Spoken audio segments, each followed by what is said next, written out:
right, so game one in a best of one with East Coast Feeders versus Lurk Patrol for Charity League Season 4, Week 7 on Tomb of the Spider Queen. East Coast Feeders does get first ban because Lurk Patrol picked this map. What is your ban, Mystic? Are you still going with the ban rag? Oh, Ooh, Lucio. they're not even going to give you time to pick what your first ban is. They're just like, nope, we don't want none of that, Lucio. No beat dropping today. Yeah, Lucio has always been really strong. Or like when he came out, people are starting to pick up on, hey, he's pretty broken here. Let's ban him so we don't need to deal with that sound barrier or the reverse amp. Yeah, sound barrier is a pain. If you aren't patient enough to disengage and wait for it to drop. Malfurion the other ban though, so we're just gonna take the best healers and just neither of you get them. Let's see how this goes. It's a healer chokeout. It is. It's interesting. It's like, all right. I mean, at this point, you almost want to first pick Rhaegar just so you have something decent. Or Oriole. I mean, I guess it depends on your comp, right? Yeah.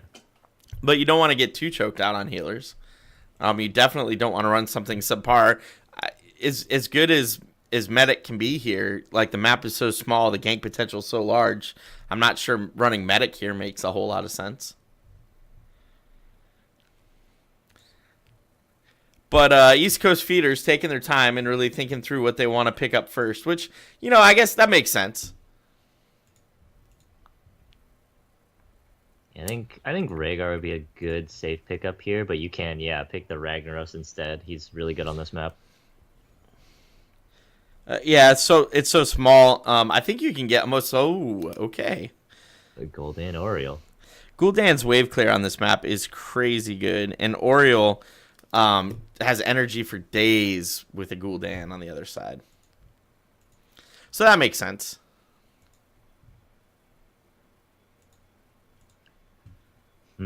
So they have the Oriole, they have the Gul'dan.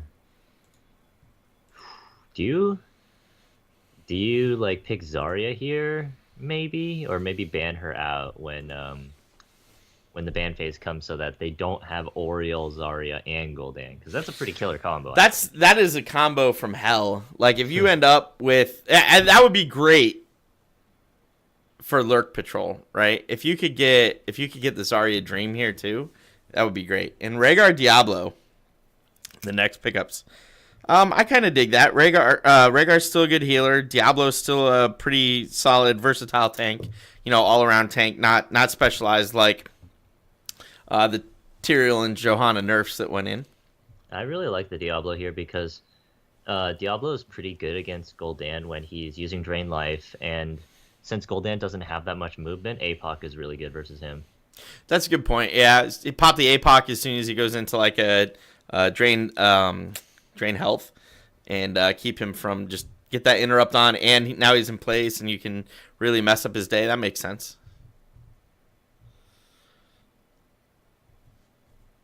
And now Lurk Patrol taking their time thinking about this next ban. I like the idea that you had of banning out the Zarya. That's a good idea. I mean, obviously Lurk Patrol wouldn't do that because they're looking to get it. But Jaina's a good ban. I like that. Get rid of one of the mages since East Coast Feeder still doesn't have a mage, really. They got a lot of frontline. I could see why they banned the Jaina, because the APOC into ring combo is pretty killer. Yeah. We've used that a time or two. Now, what do you ban out here? So... There's so many potential bans. Like, you could right? ban out Zara. You could even ban out the Cho'Gall, because Oriole Cho'Gall, that'd be, pretty bad. I could see that happening, too, with the buffs to Cho'Gall. That actually might not be a bad pick. And then Oriole, Cho'Gall, Gul'dan, and you have one flex that, and they don't have a lot of giant killers yet. That's actually not a bad plan. I mean, Tychus is still up, but as everybody knows, Tychus was kind of nerfed, and he's not as good anymore. And we're gonna get the ETC ban, okay? But I kind of, now you got me thinking. I kind of dig the Cho'Gall pick here.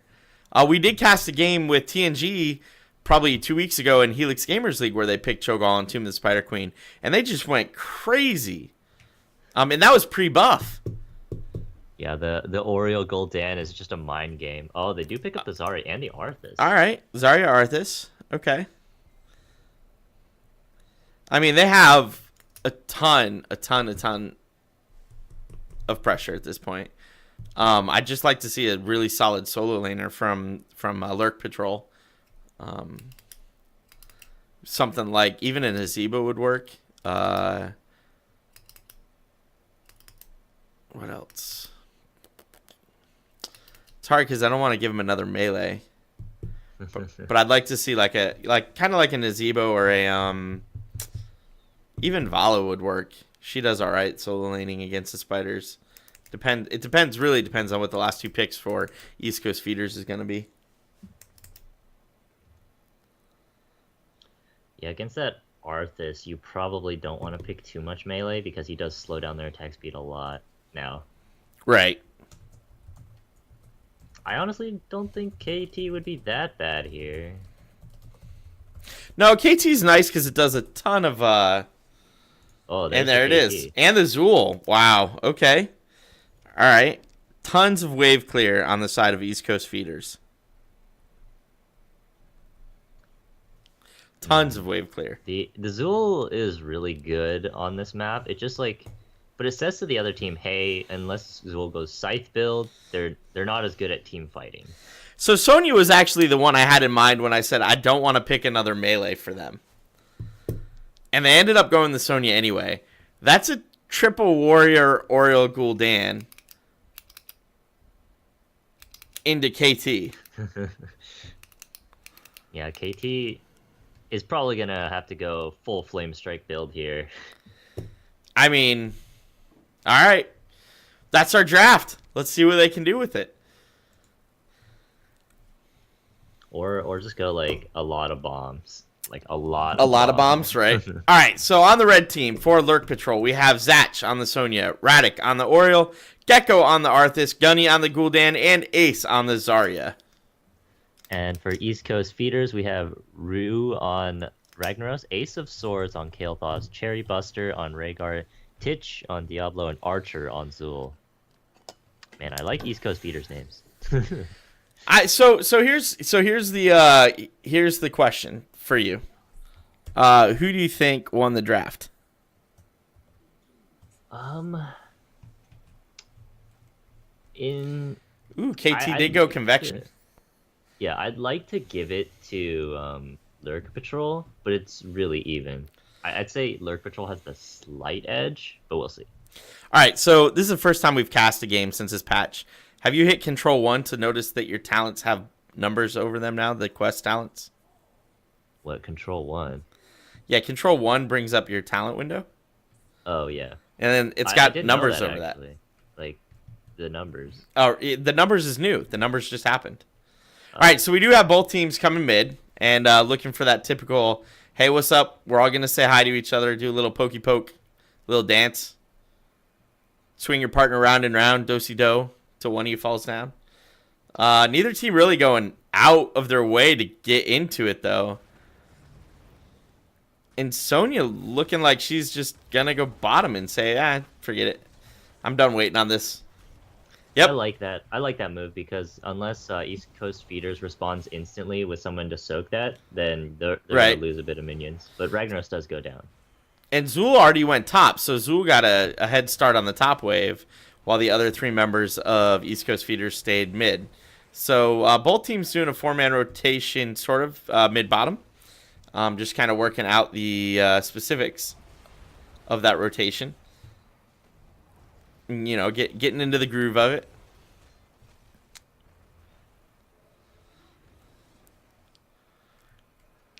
KT just starting early, already up to 6, 9. Is it 20? I think it's 20, right? Yeah. Already up to 9 flame strikes. That should be 11. Yeah, they are eating those flame strikes and spreading those bombs. Indeed they are. KT getting a ton of value so far against Lurk Patrol. But the game, as they say, shall go on. It's very, very early. Neither team really has an advantage yet. Both sitting close enough to the same number of gems that I would consider it even right now. A 5-gem difference isn't really going to make a whole lot of difference here. KT just down here Or I'm sorry, Diablo just down there doing stuff. Oh, what do we have here though? We got Rhaegar coming down. Maybe a gank. Nope, mostly just hey, let me heal my Ragnaros up and give him a hand. Sonya back up. But that allows Lurk Patrol to push in on that middle lane. Ooh, Ton of damage on Zool Zool, killing him and getting part of the wall, no less. So, good job, Lurk Patrol, on seeing Rhaegar go bottom and deciding, hey, let's take advantage of that. Yeah, that was a good detainment strike by Oriel to stun him against the wall and secure that kill. Indeed. And level 4s are out for both teams. Gul'dan up to 7 heroes already. KT getting a lot of work done on that convection quest. Real early, though.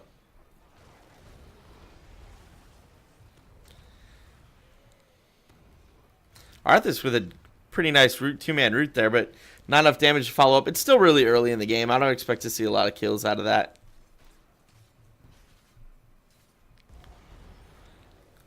But see, Zool's already up top lane and clearing that top lane. So I feel like if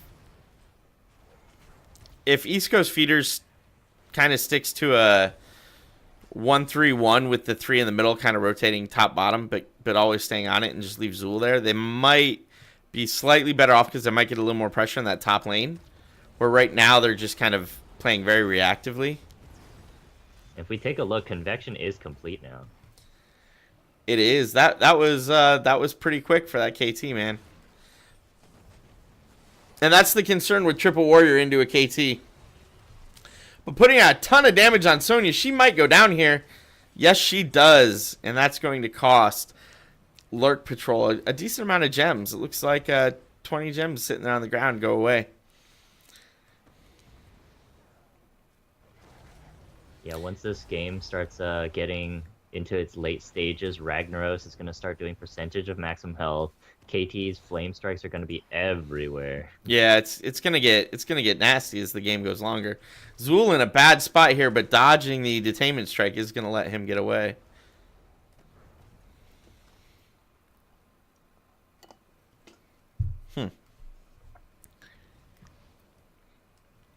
Gul'dan has been below 50% health for like most of the game at this point. I almost feel like I'm watching Zool Jin. He's life tapping like crazy, and he's doing what he needs to do, right? It's just he has been dangerously low for a number of engagements. I'm just waiting for East Coast Feeders to notice that and pick him off. But Zool might be in trouble here. Ooh, she got... Yep. I was wondering if Ario was going to detainment strike him back into the group, but no need. However, the gems were picked up by Diablo. So other than the your hero has been killed loss, no adverse effects there for Lurk Patrol. Lurk Patrol also getting a number of gems turned in. Both teams have enough to complete the turn in. And whoever actually can get a turn in first at this point is probably going to secure their 10s with that turn in. We also see Diablo going for Speed Demon, choosing that talent for stuns and roots for the speed instead of the typical spell shield. Yeah, that's surprising to me. I mean, it's choosing whether or not you want to get the speed or reduce damage against Gul'dan and perhaps Sonya. But Yeah. Sonya did go auto attack build. So. Sonya did go auto attack build, and I guess that makes sense. I don't know. There's still enough abilities on the other team that I almost feel like the other shield would have been more worthwhile. Maybe not though. Maybe time will tell. But we do have Lurk Patrol getting a turn in, and it looks like they're going to push top lane down first because they have already taken down the wall mid lane. So that spider's just going to go forward.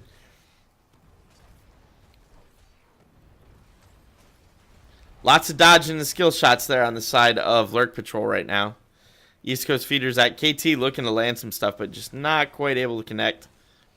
Spider's still relatively healthy, too, going into the fort phase, but looks like East Coast Feeders sent enough up here to possibly be able to tone it down. And Molten Core. That's the trouble with having too much melee. You can't, go in to attack the spider unless you want to, engage the fight. Right.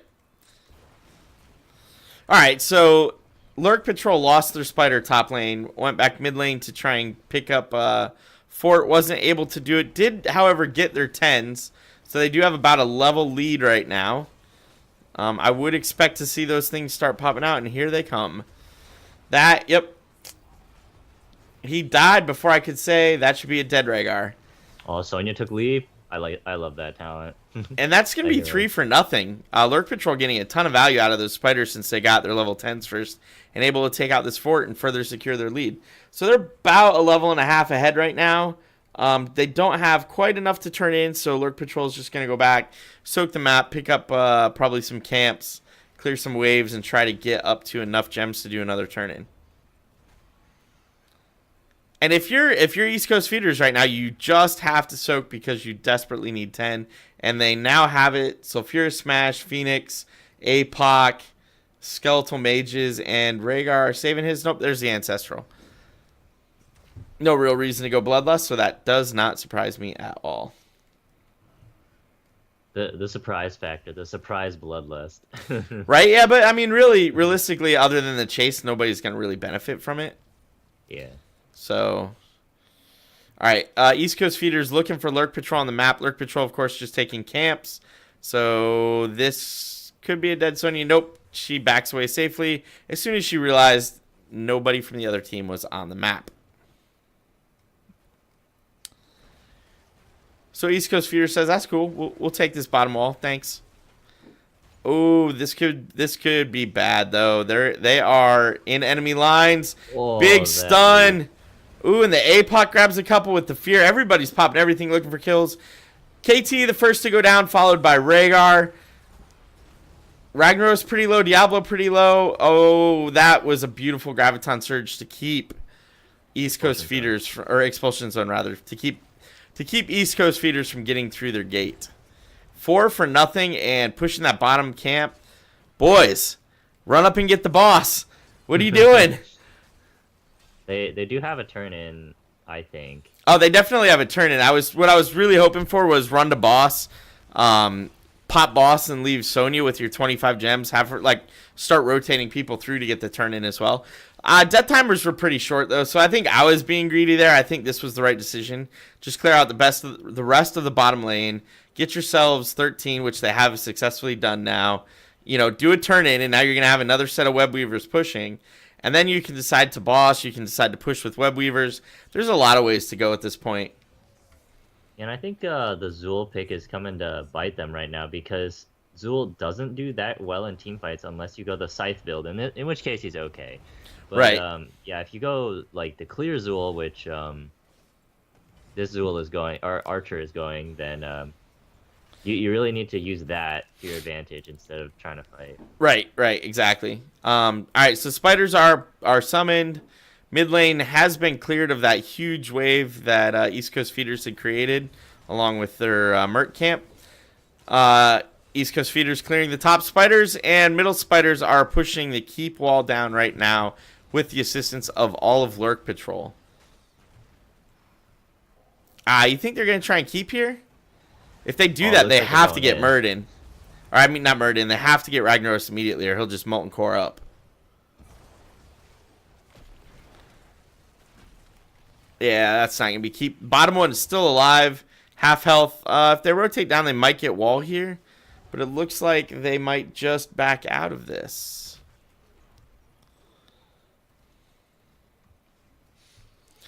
All right, so about a 2.5 level lead. East Coast feeder still does not have 13. Lurk Patrol staring down the barrel of 16. It might. This is actually a good move. Grab this top fort while the rest of East Coast feeders is somewhere else on the map. Still not 16 though. I would not be opposed to a boss bush here. East Coast feeders is trying to figure out where to react to. You know, boss bush, bait the boss and get him there. You're already in a position to grab boss as soon as you wipe him. This could also work to their advantage, looking to maybe gank him on the turn-in attempt. Yeah, it looks like they're just forming a giant defensive line at the middle of the map, just waiting for the other team. Well, the other team, right, East Coast feeders is sitting on a ton of gems right now, holding 40. They only need 38 to, or 28 rather, to get turn-in complete. And it looks like they're going to go for it here. We do have Archer turning in on that Zool. He finishes that. And 12 more, and East Coast Feeders will have a Spider Wave of their own. Oh, Diablo gets rooted. Ton of damage coming in, but out comes the APOC. The leap has been used. Everybody's popping everything, and I do think we are going to see a member of East Coast Feeders go down first. Yes, Diablo is really low. Are they going to be able to finish him? That's going to be Diablo's death. And turn around and finish off that Zool, perhaps, and the Ragnaros. Rhaegar really low. KT almost full health, but nothing more will come of that. So, boss? Nope, still no boss. We're going to push bottom lane instead. I mean, you have your 16s over their 13s. Decent timers, but still not, minute plus timers. I guess if that fight had happened top lane, they probably would have bossed there.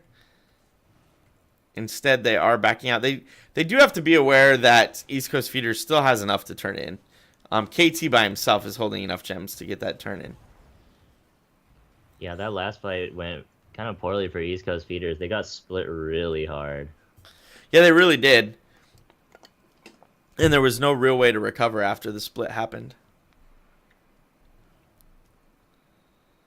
All right, so we do have a couple members of Lurk Patrol grabbing various camps, and East Coast Feeders trying to regroup.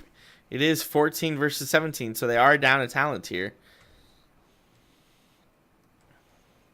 And if KT can get his level 16, I think we're going to see a ton of damage come out from him.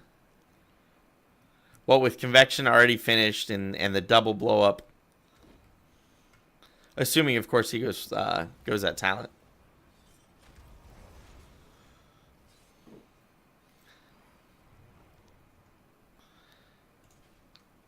Oh, man. That's a Pyromaniac.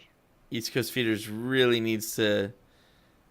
Oh, this is kind of a bad situation for them. They definitely didn't want to have another red Webweaver wave come at them. They really need the soak. They need to get 16. The problem is with this wave of Webweavers, we may see Lurk Patrol hit 20 before East Coast Feeders hit 16.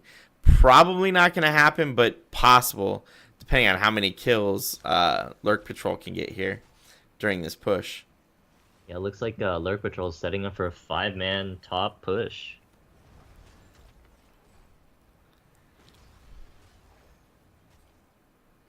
Here comes a Webweaver.